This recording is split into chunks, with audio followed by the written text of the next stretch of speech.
안녕하십니까? 생애빛 5분 산책에 오신 것을 환영합니다. 우리는 지금 하늘나라에 대해서 이야기하고 있는 중입니다. 하늘나라는 환상 속에만 존재하는 곳이 아닙니다. 공상의 세계가 아닙니다. 실제 성도들이 살게 될 곳입니다. 요한계시록 21장 4절에 말씀하십니다. 모든 눈물을 씻기심에 다시 사망이 없고 애통하는 것이나 곡하는 것이나 아픈 것이 다시 있지 아니하리니 처음 것들이 다 지나갔음이라 라고 성경은 말씀하고 있지 않습니까?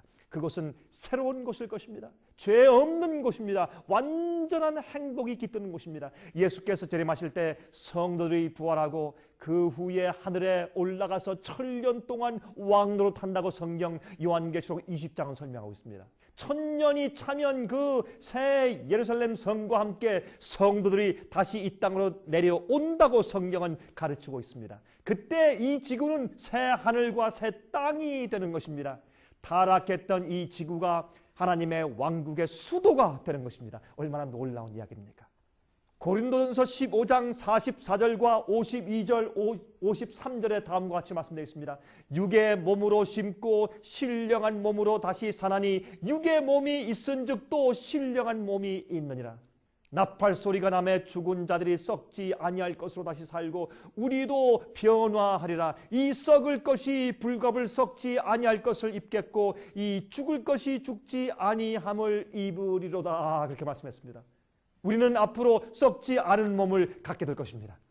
더 이상 죽음이 없을 것입니다. 더 이상 질병이 없을 것입니다. 예수께서 부활하신 후에 가지셨던 그러한 신령한 몸을 갖게 될 것입니다. 썩지 않고 영원히 살 몸을 가지게 될 것입니다.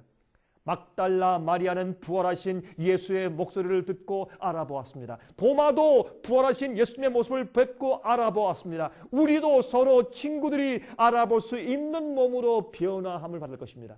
그런데 하늘에서 무엇을 할까요? 할 일 없이 빈둥거릴까요? 아닙니다. 이사야 65장 17절과 21절을 말씀했습니다. 보라 내가 새 하늘과 새 땅을 창조하니 이전 것은 기억되거나 마음에 생각나지 아니할 것이라.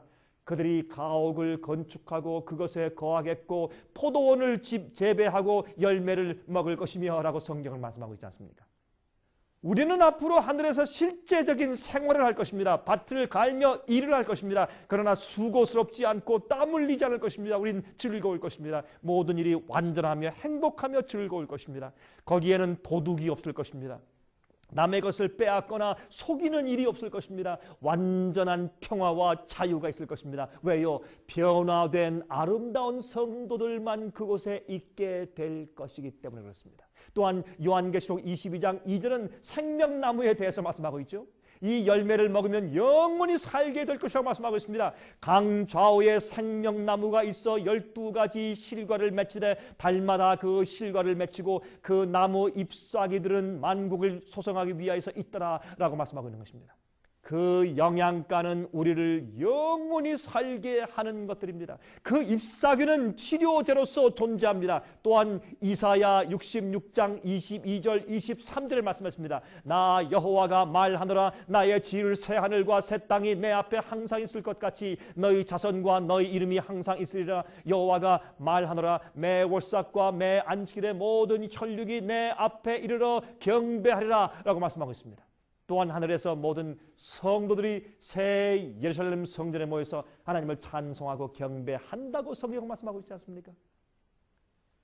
하늘에서 영원히 살기에 안전하게 된 사람들, 거룩하게 변한 사람들, 성결케 된 사람들만 그곳에 있을 것입니다. 여러분, 이 나라를 위해서 준비하지 못하는 것은 여러분 생애 가운데 가장 큰 실수입니다. 여러분, 저에게서 그래서 저희가 만드는 이 월간지를 신청해서 읽어보십시오. 성경을 공부하십시오. 저희 성경 과목들을 신청하십시오. 성경을 공부하시고 마음을 준비하십시오. 그 영원한 땅에 있게 하십시오. 제가 다음 시간 다시 뵙겠습니다. 안녕히 계십시오.